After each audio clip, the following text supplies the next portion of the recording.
cultural invasion in our own country.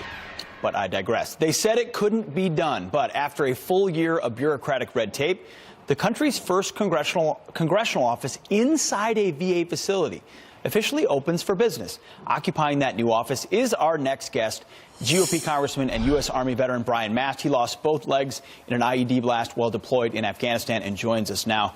Congressman, thanks for being here. It's a great idea. You know, so many guys and gals who try to access the VA end up going to their congressman. You end up working on those things. You're saying, let's marry the two. Let's put our congressional office inside the VA. Where did this idea come from, and how long did it take to make it happen? Well, like you mentioned, this has been a year in the making. This idea came to fruition because this is the biggest stack of casework that I get, is veterans and people that are providing services in the VA coming to my office saying that there's an issue. And the second biggest stack of casework that we get is those coming to our office saying, hey, these are all the positive things that are going on in the VA.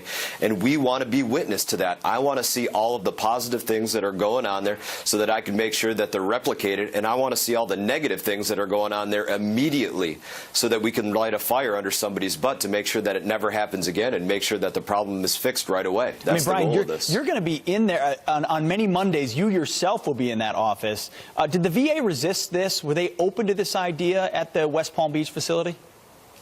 Well, like I said, this has been a year in the making, so there's been a lot of different hurdles to go through. When I first brought this up to Secretary of the VA Shulkin, he was very receptive to it. He started working with me on this immediately. It's just taken a lot of other things to go through, not just with the House of Representatives, but also with the VA. But we got it to fruition. This is going to be a better path forward to advocate for all of our veterans there. You know, when you look at what goes on in the VA, the tens of thousands of veterans that are there that have to get transportation just to go to the VA facility. And when they get there, they have to be pushed around in a wheelchair, or they need somebody there to assist them. To give them a one-stop shop where they can see their representative, where they can know that they're being advocated, you know, for, that's an important thing. They know when they see us there, hopefully they get to see all 435 representatives in VAs across the country. Well, they're going to know that they're not forgotten. Brian, I love that. It's a testament to what you went to Washington to go do. It's also, unfortunately, a sad testament to how many problems still exist at the VA, but the fact that you're fighting for it is huge. But as a warfighter, I have to ask you a question on some of the news of the day about North Korea.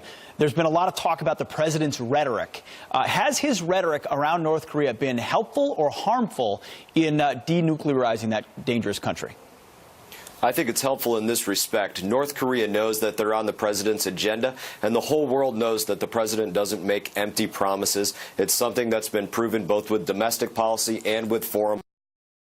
And I think it's speaking directly to the heart of the leaders that are in North Korea to know that if there's going to be a red line, it's not going to be allowed to be crossed. Good stuff. Brian Mast, you know, you live in the South. You've got to be either for Alabama or Georgia. Are you making a call for tonight? You know, I stick with our Florida teams, so I'm going to be supporting and cheering for whoever comes away as the victor and congratulating them. But you know, it's always painful for me to not see one of my own teams there. You're right. No Gators, no Seminoles. Sorry about that. All right, brother. Appreciate your time.